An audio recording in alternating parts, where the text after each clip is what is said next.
지난 주일부터 히브리서 강해를 시작을 했는데 지난 시간에는 히브리서의 정경화 과정을 좀 말씀을 드렸습니다. 누가 쓴 책인지 알 수 없지만 그럼에도 불구하고 너무나 많은 사람들이 이 책을 통해서 은혜를 받았고 또 우리 기독교의 진리를 분명하게 제시하고 있고 무엇보다도 성령님께서 아끼셨던 책이기 때문에 정경화 과정에 들어오게 되었다. 그런 말씀을 드렸습니다. 예수님께서 변화산에 이르셨었죠. 그때 베드로와 야고보 또 요한을 데리고 이제 변화산에 가셨었는데 예수님이 산상에서 이제 변형이 되셨습니다. 그 모습이 눈에 흰 눈과 같이 변형이 되시고 그때 그 엘리야와 모세가 변화산상에 나타났습니다. 여러분, 모세는 이스라엘 민족의 지도자죠. 그리고 율법의 대명사고요. 그래서 구약 성경에서 나오는 인물 중에 가장 큰 인물이라 얘기할 수 있고요. 그 다음에 엘리야는 그 선지자 중에 가장 큰 선지자입니다. 그러니까 변화산상에 나타났던 모세와 엘리야는 구약 시대의 가장 큰 두 인물을 얘기하는 것이라 할 수 있는데 이 예수님께서 변형이 되시고 또 모세와 엘리야가 나타나고 그러니까 베드로가 그 광경이 너무 환상적이었어요. 우리 형님 베드로가 또 거기서 가만히 계실 분이 아니잖아요. 그래가지고 또 즉석에서 주님 여기가 좋사오니 우리가 텐트 3개를 치겠습니다. 하나는 주님을 위해서 또 하나는 모세를 위해서 그리고 엘리야를 위해서 하겠습니다. 이제 그렇게 제안을 하죠. 그런데 갑자기 구름이 그 산을 덮었다고 그래요. 이 구름이라고 하는 것은 히브리어로는 샤키나라고 하는 것인데 이거는 하나님의 임재의 상징입니다. 거기 하나님이 임재해 계시면서 하늘에서 음성이 들려오죠. 이는 내 사랑하는 아들이요 내 기뻐하는 자니 너희는 그의 말을 들어라 하면서 이제 하나님의 음성이 들려왔습니다. 그리고 그 다음에 어떻게 됐죠? 사실은 이 변화산 이야기에서 제일 신학적 의미를 지니는 중요한 장면인데 그 음성이 드러나고 그리고 구름이 쫙 거치는데 보니까 모세와 엘리야는 어디 간 곳 없고 오직 예수님만 거기 남아 계셨던 겁니다. 모세와 엘리야는 사라졌고 오직 예수님만 남아있던 것. 여러분 그것이 무슨 신학적 의미를 지니겠습니까? 저희가 어렸을 때는 그때 제대로 된 스포츠 게임 별로 없었던 것 같고요. 제일 재밌었던 것이 프로레슬링이었습니다. 프로레슬링은 뭐 순수한 스포츠다 그렇게 이제 얘기하지 않죠. 들리는 소문에 의하면 짜고 하는 거다 뭐 그런 말도 있습니다. 그런데 어쨌든 짜고 하는 건지 뭔지 모르겠지만 너무너무 재밌었어요. 특별히 그 프로레슬링 가운데서도 우리나라 박치기 왕도 그죠? 김일 선수하고 그 다음에 일본의 키 큰 사람 안토니오 이노키 이 사람하고 이제 한일전을 할 때는 진짜 마치 우리가 일본하고 전쟁하는 것 같은 그런 마음 자세로 이 경기를 구경을 했습니다. 그때는 뭐 텔레비전 없는 집도 많아가지고 그런 큰 빅게임이 있다 그러면은 텔레비전 있는 집으로 사람들이 다 모여가지고 온 동네 사람들이 한 마음이 돼서 이제 그걸 바라다 보게 되어지는데 그런데 이제 그 큰 빅게임 앞에는 언제나 오픈 게임이라는 게 있습니다. 그죠? 그래가지고 사실 이제 그 사람들이 일찍부터 와서 기다리고 이제 장중을 조용히 하고 또 이제 분위기를 만들고 그러기 위해서 이제 오픈 게임을 하는데 그래서 이제 텔레비전에서 오픈 게임에 대한 그런 그 선수들이 나와가지고 경기를 하고 있기는 하지만은 뭐 아나운서나 해설자는 그 얘기는 하지 않습니다. 그리고 이제 본 게임 어떻게 해야 이기고 승산이 어떻게 있고 본 게임하는 선수들에 대한 이야기만 잔뜩 하지 사실은 이제 오픈 게임하는 선수들의 이야기는 거의 하지 않아요. 그 게임 보면은 항상 공식이 정해져 있어요. 기밀이 이제 처음에는 기습을 당하죠. 보통 이제 안토니오 이노키 일본 사람들은 항상 반칙을 쓰고 나쁜 짓 해가지고 처음부터 이제 막 피를 흘리게 해가지고 우리 김일 선수가 거의 죽어갑니다.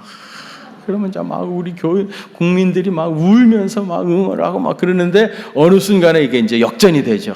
그러다가 박치기를 한번 빵 박는 거예요. 그러면 이제 그 큰 안토니오 이노키가 꽝 하면서 이제 링에 떨어지죠.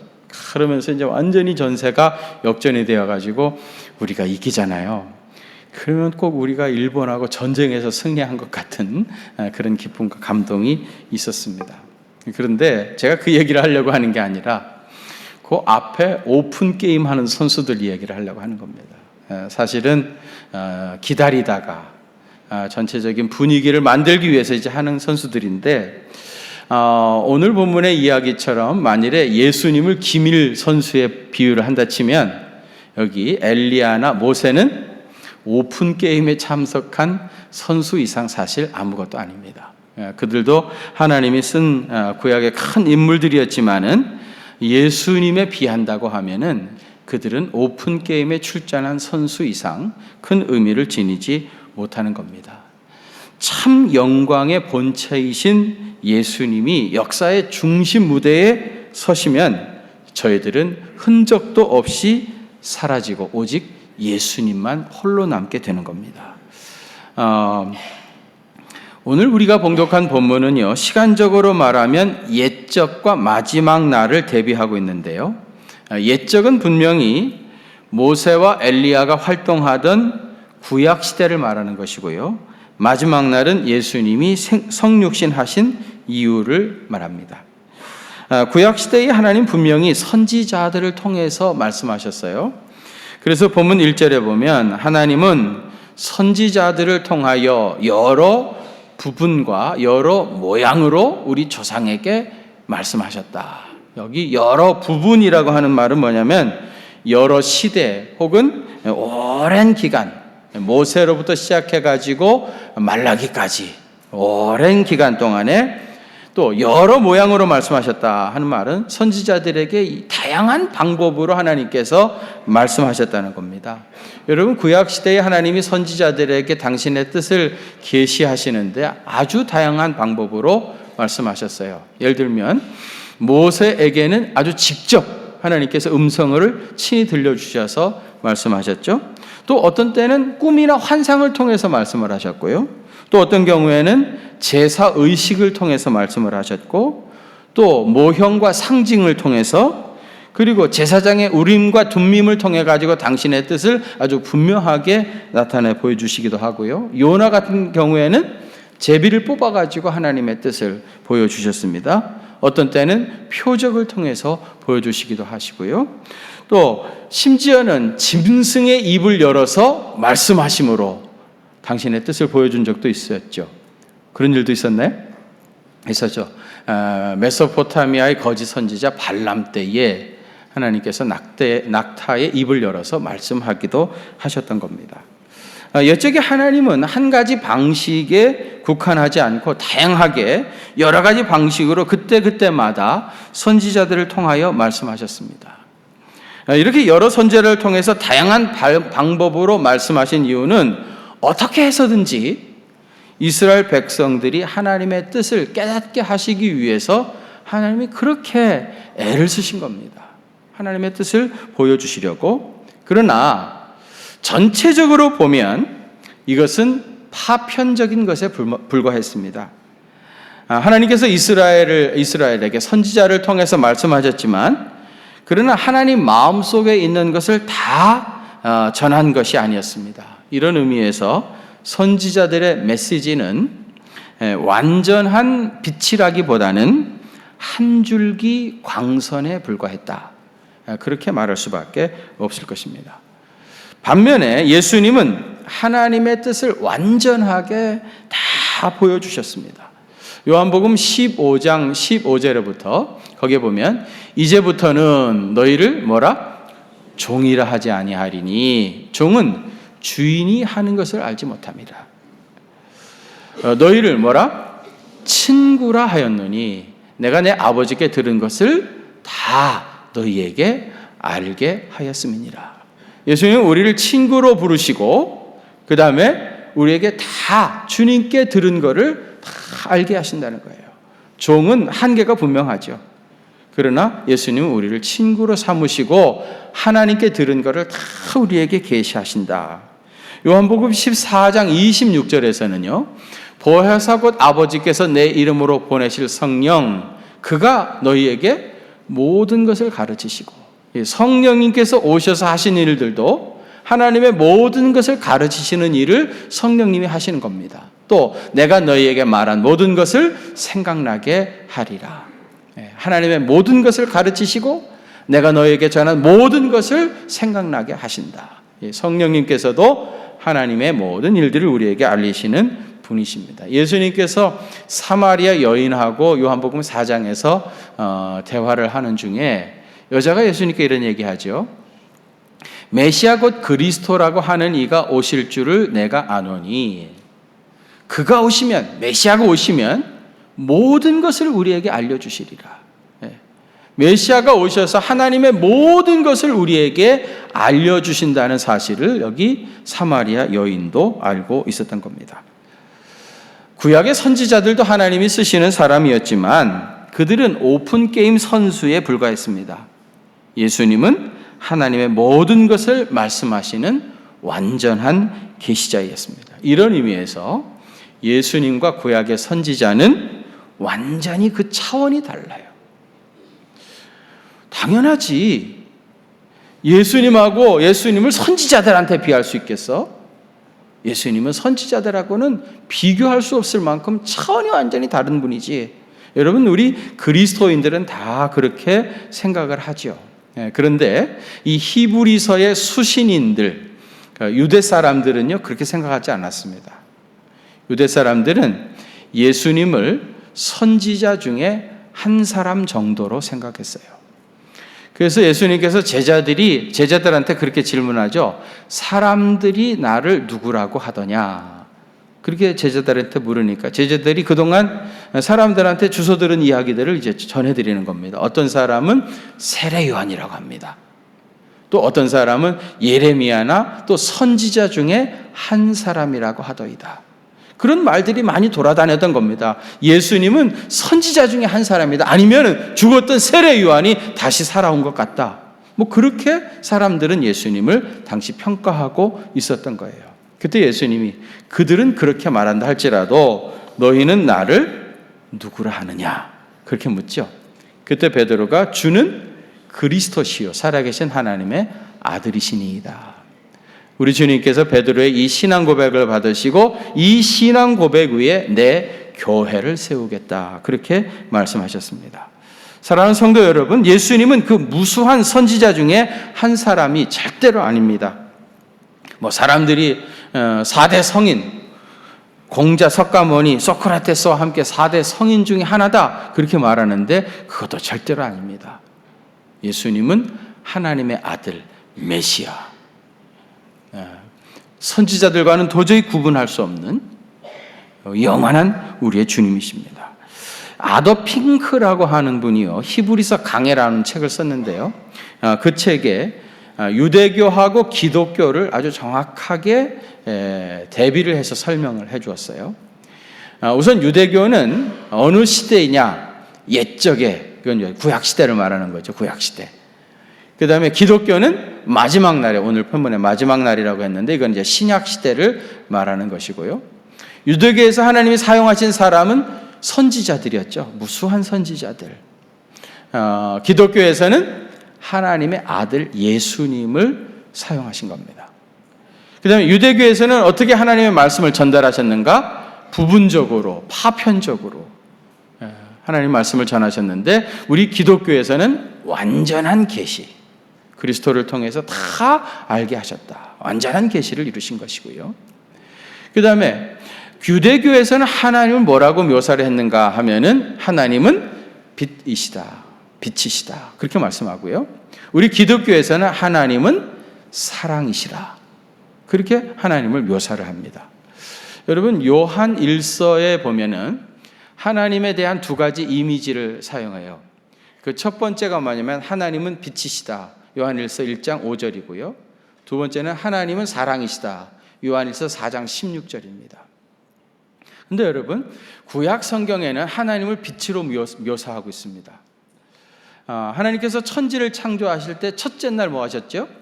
빛이 있으라 하심에 빛이 있었고, 창세기 1장 3절입니다. 하나님의 천지 창조는 빛을 창조하면서부터 시작되었어요. 출애굽기 3장에 보면 하나님께서 모세를 부르시는데 떨기나무 불꽃 가운데서 하나님이 모세를 부르셔요. 떨기나무 불꽃은 하나님의 임재를 상징했던 겁니다. 또 모세가 40일 동안 시내산에서 그 10계명을 비롯한 계명을 받게 되어지는데, 그리고 이제 산에서 내려오는데 모세 얼굴에 광채가 났다고 그러죠.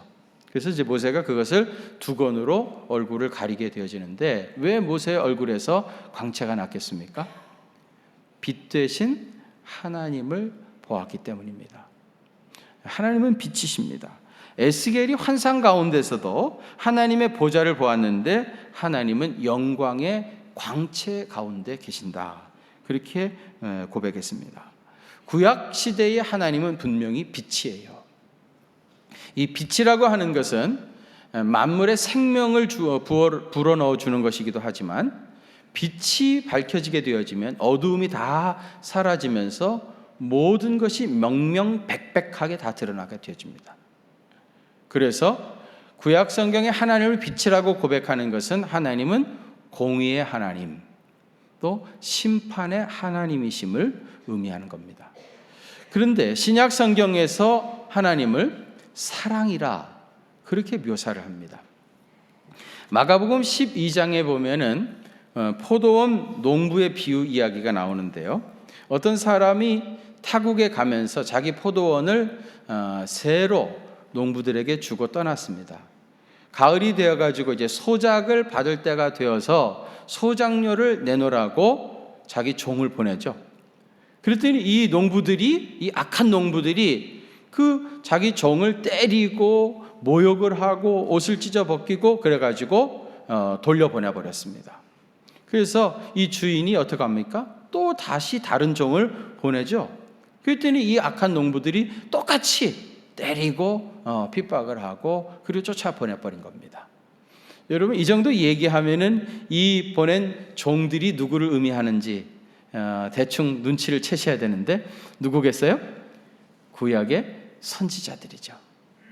주인이 구약의 선지자, 하나님께서 선지자들을 이렇게 여러 번 보낸 겁니다. 그때마다 이 악한 농부가 이 선지자들을 핍박하고 그리고 쫓아버린 겁니다. 그런데 주인이 어떻게 합니까? 이번에는 누구를 보내요? 아들을 보내죠. 아들을. 아들을 보냈어요. 그 아들이 딱 오니까 이 악한 농부들이 뭐라 그래요? 야, 이는 상속자다. 이 아들만 죽이면은, 제거해버리면은 이 포도원은 우리 것이 된다 해가지고 그 아들을 붙잡아서 결국은 죽이고 포도원 밖에 갖다 버렸다는 겁니다. 이 아들은 누굽니까? 예수님이죠. 예수님. 근데 한번 여러분 생각해 보세요.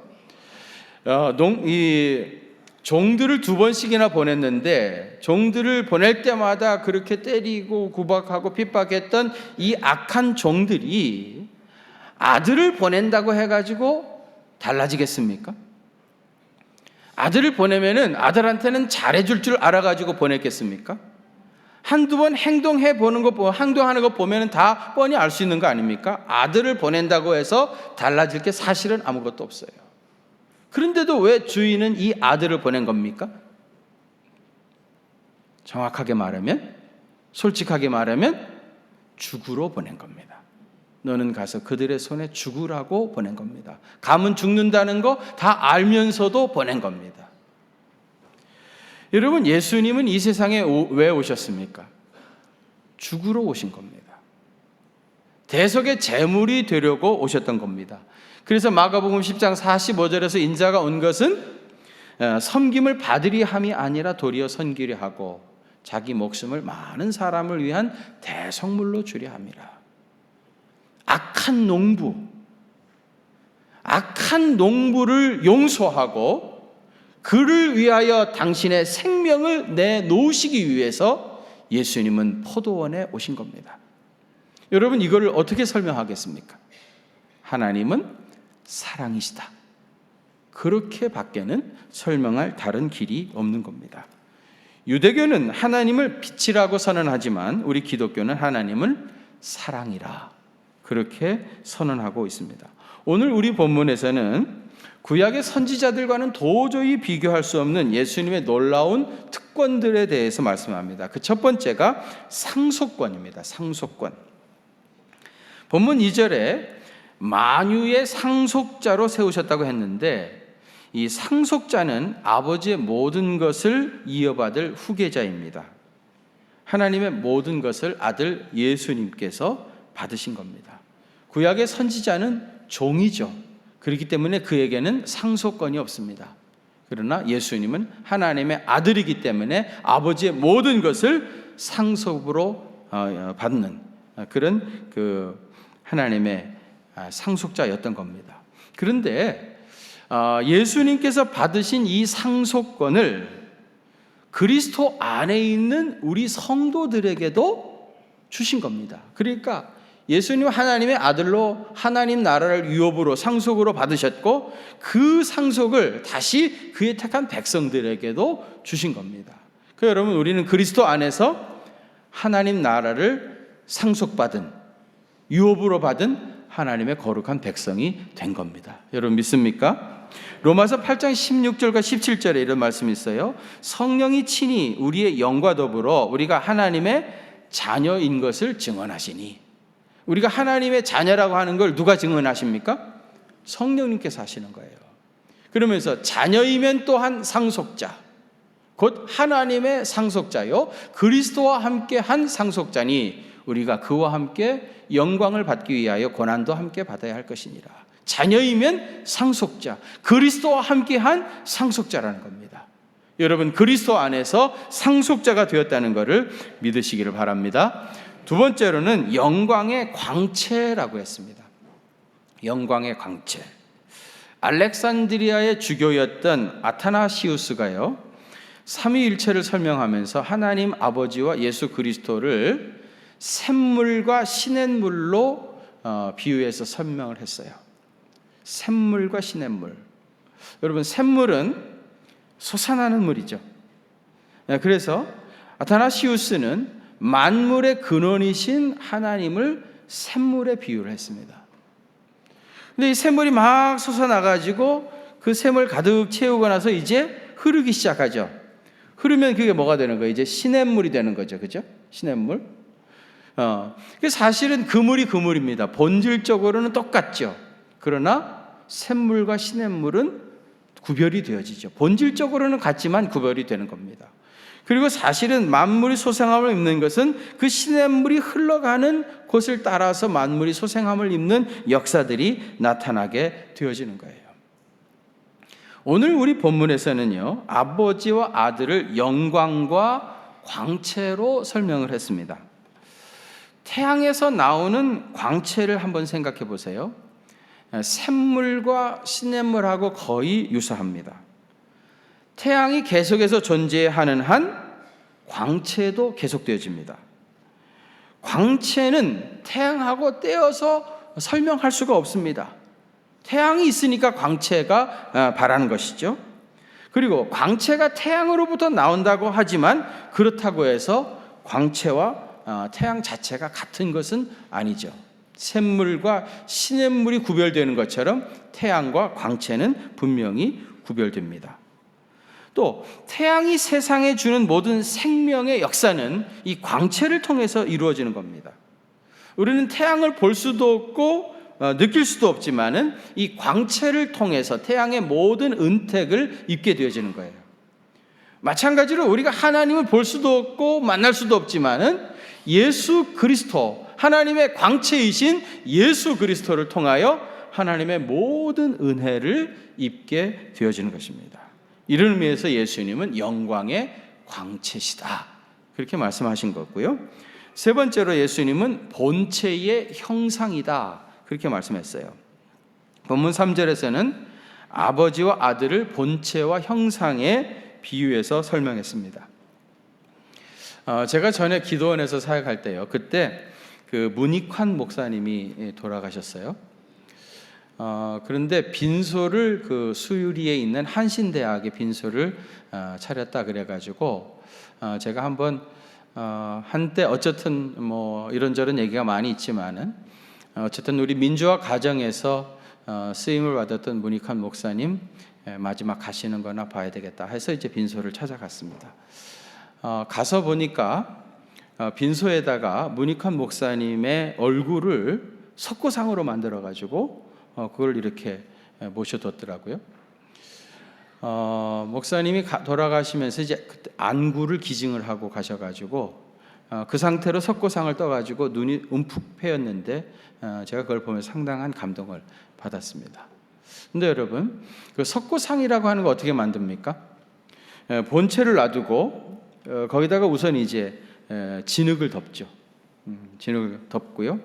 꽉꽉 눌러서 한참 시간을 둬가지고 그러면은 본체를 빼내죠. 그 다음에 이거를 뒤집어 놓고 거기다가 석고를 가득 채우죠. 석고를. 그래서 이게 석고가 딱딱하게 굳게 되어지면 이번에는 그 싼 진흙을 다 걷어내면은 석고상이 만들어집니다. 그러니까 결국은 거기에 가득 채워가지고 떼어놓은 거기 때문에 본체하고 석고상은 똑같죠. 똑같이 카피가 되어서 나오게 되집니다. 본체와 형상은 결국 똑같은 겁니다. 골로새서 1장 15절에 보면 그는 보이지 않는 하나님의 형상이라 그랬어요. 보이지 않는 하나님의 형상. 그러니까 예수님은 하나님의 형상이시기 때문에 우리는 예수님을 보면 곧 하나님을 보는 겁니다. 이런 의미에서 이제 빌립이 예수님한테 아버지를 보여달라 그렇게 요구했던 적이 있죠. 그때 예수님이 뭐라고 그러죠? 빌립아, 내가 이렇게 오래 너희와 함께 있으되 네가 나를 아직도 알지 못하느냐? 그러면서 나를 본 자는 아버지를 보았거늘 어찌하여 아버지를 보이라 하느냐? 예수님을 본 자는 이미 아버지를 본 자죠. 왜? 예수님은 본체의 형상이기 때문인 것입니다. 사실 여러분, 어떻게 보면 다른 종교도요 다 신을 믿어요.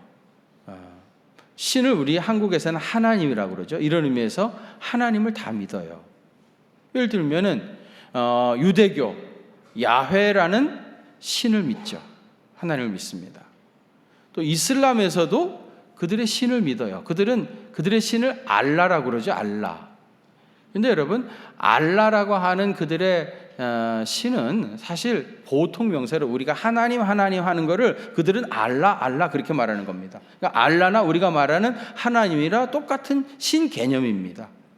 그래서 말레이시아나 인도네시아 같은 곳에 보면은 거기도 이제 기독교인들이 꽤 많이 있거든요. 물론 무슬림이 대다수지만은 그 기독교인들이 가지고 있는 그들의 성경을 보면은요, 알라를 공경하라, 알라 외에는 다른 신을 섬기지 말라, 알라에게 순종하라, 그런 말이 얼마나 많이 나오는지 몰라요. 알라가 곧 우리가 말하는 하나님입니다. 또 우리나라의 재래 종교는 천도교죠. 천도교의 하나님은 하늘입니다. 하늘. 그래서 우리나라의 신 개념은 원래 하늘님이고요. 하늘님, 그리고 그것이 하느님으로 발전해가지고 나중에 우리가 하나님 그러는 겁니다. 그러니까 하늘님, 하나님은 다 같은 개념이에요. 신 개념입니다.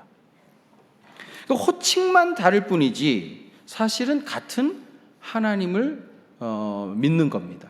그렇다고 해서 제가 종교 다원주의자들이 말하는 것처럼 그들에게도 구원이 있다, 그런 말은 절대로 아닙니다. 그러면 다 하나님, 신을 믿는다고 하면은 우리 기독교와 그들의 종교가 근본적으로 다른 게 뭐냐? 다 같은 신을 믿는다고 하는데 근본적으로 뭐가 다르냐? 여러분, 우리 기독교는 하나님을 믿되 예수 그리스도를 통해서 하나님을 알고 하나님의 은혜가 예수 그리스도를 통해서 임하고 예수 그리스도를 통해서 하나님을 섬기는 종교가 뭐예요? 우리 기독교입니다. 여러분, 우리 기독교는 하나님교가 아니에요. 안상홍은 하나님교라고 그러죠? 완전히 잘못된 겁니다. 우리는 하나님교를 믿는 사람들이 아니고 우리는 뭘 믿어요? 기독교를 믿는 기독교인입니다. 기독이라는 말이 어디서 나왔죠? 그리스도를 한문으로 음역한 것이 기독입니다. 그러니까 여러분, 우리 기독교에서 예수님을 빼면은 아무것도 남지 않습니다. 만일 기독교에서 예수님이 빠진 우리 기독교는 다른 종교하고 다를 바가 아무것도 없단 말입니다. 그래서 우리 기독교는 예수님, 이 예수님의 핵심이고 예수님을 통해서 우리는 하나님을 만나고 하나님의 모든 은혜가 예수님을 통하여 우리에게 임하는 겁니다. 그분은 하나님의 형상이기 때문입니다. 마지막으로 예수님은 속죄권을 가지고 계신 분이에요. 3절 하반절에 보시면은요, 죄를 정결하게 하는 일을 하시고, 예수님께서 죄를 정결하게, 우리의 모든 죄를 정결하게 다 속죄하는 일을 하시고 높은 곳에 계신 지극히 높은 이의 우편에 앉아 계신다. 하나님 보좌 우편에 앉아 계신다. 우리 주님은 지금 어디 계셔요? 하나님 보좌 우편에 앉아 계시는 거예요. 하나님 보좌 우편에 앉아 계신다는 말은 뭐냐면 죄를 정결하게 하는 일을 마치셨다. 모든 인간의 죄를 대속하는 일을 우리 주님이 완성하시고 마치시고 하나님 보좌 우편에 앉아 계시는 겁니다. 예수님은 속죄권을 가지신 분이에요. 여러분, 죄인임을 인정할 수밖에 없는 우리 입장에서 예수님이 가지고 계시는 여러 가지 특권 중에 가장 중요한 것이 사실은 속죄권입니다. 우리 주님께서 그 속죄권을 가지고 계시기 때문에 우리의 모든 억만 죄악을 다 용서해 주신 것이고요, 우리가 죄 용서함을 받았기 때문에 하나님의 자녀가 되어서 예수님의 유업을 함께 누리게 되어지는 것이고, 주님을 통하여 임하는 모든 복과 은혜를 우리가 받아 누리게 되어지는 거예요. 심지어 예수님 우편에 달려있던 강도가 그 순간에 예수님 영접함으로 죄 용서함 받았죠. 누구라도 예수님의 보배로운 피 의지하면 속죄함 받고 하나님의 자녀가 될 수 있습니다. 여러분, 우리 기독교는 예수님 빠지면 아무것도 아니에요. 제가 오늘 이 설교를 하면서 여러분들 가운데 이런 생각을 하시는 분이 혹시 계실런지 몰라요. 참 우리가 살고 있는 이 세상이 너무너무 힘들잖아요. 경제적으로도 그렇고 먹고 사는 것도 너무 힘들고 사업도 너무너무 어렵게 되었고, 또 우리 가운데 갑자기 생각지 못했던 질병으로 고통 가운데 있는 그런 분들도 많고요. 또 하나, 우리 한반도 문제가 진짜, 우리 아까 장로님도 기도하셨지만은 앞으로 어떻게 되어질런지 누구도 예측할 수 없는 그런 시대를 우리가 살고 있습니다. 지금 우리가 살고 있는 현장이 그렇다 이 말입니다. 나는 그런 현장에서 고민하면서 살아왔는데 교회에 오니까 목사님은 엉뚱하게 예수님 얘기만 하시는 거예요. 어떻게 보면 나하고 전혀 상관없게 들려지는 그런 얘기만 하고 계시는 거예요. 그게 나하고 무슨 상관이야? 나는 지금 당장 이 세상에 나가서 어떻게 사업을 해야 될 것인지, 이 동북아 문제가 이렇게 어렵게 엉켜져 있는데 이번 한 주간에 무슨 일이 어떻게 생길런지 알 수 없는 그런 시대를 하루하루 살아가고 있는데 예수님이 나한테 무슨 의미가 있는가? 그런 생각을 혹시 하실 분도 계시리라고 생각합니다. 그런데 여러분, 사실 우리의 삶 속에서 되어지고 있는 이런 일들 말입니다. 제가 그런 일이 있다는 걸 모르는 게 아닙니다. 우리 교인들이 그 삶의 현장에서 얼마나 처절하게 고통 가운데 계시는지를 알고 있습니다. 그런데 그러한 삶의 우리의 문제들, 내가 어떻게 할 수 없는 문제입니다.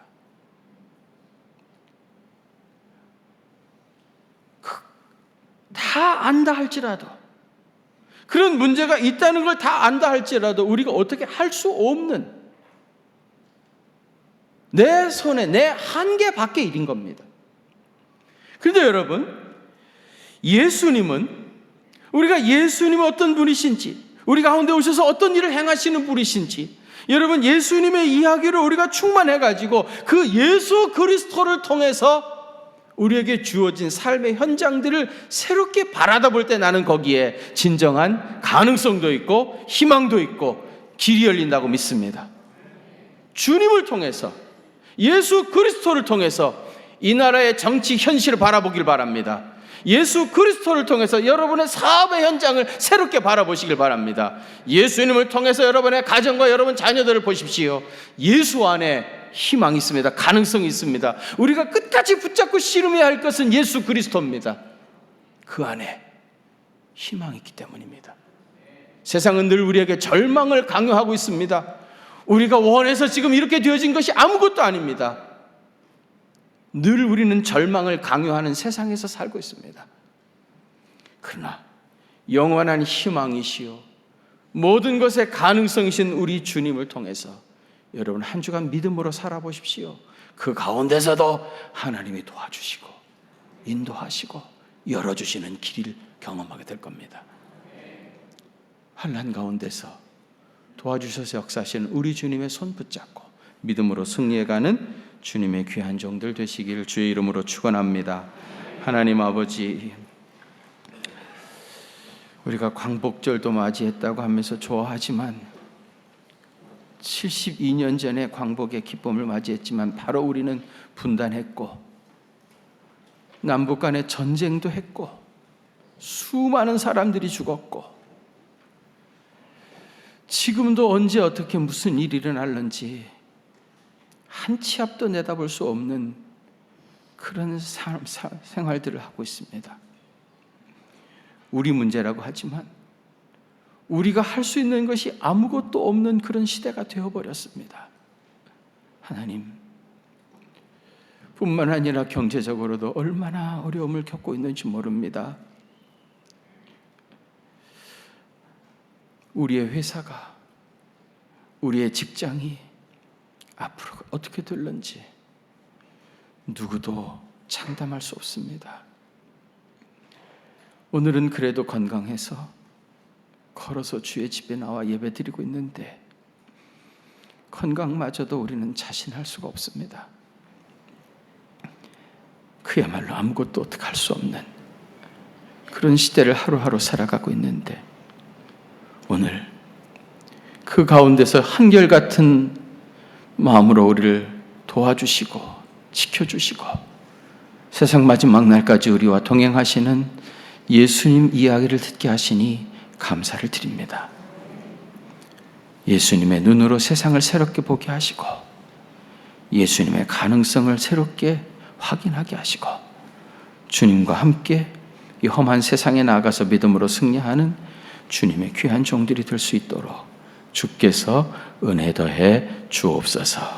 이제는 우리 주님 예수 그리스도의 그 크신 은혜와 하나님 우리 아버지의 무한하신 사랑하심과 성령님의 위로하심과 교통하심이 우리 경기중앙교회 사랑하는 성도들과 저들의 가정과 그 생업의 현장들 위에 특별히 우리 조국 대한민국과 또 북녘 땅에 있는 내 사랑하는 동포들에게 이제로부터 영원토록 함께 계시옵기를 간절히 축원하옵나이다. 아멘.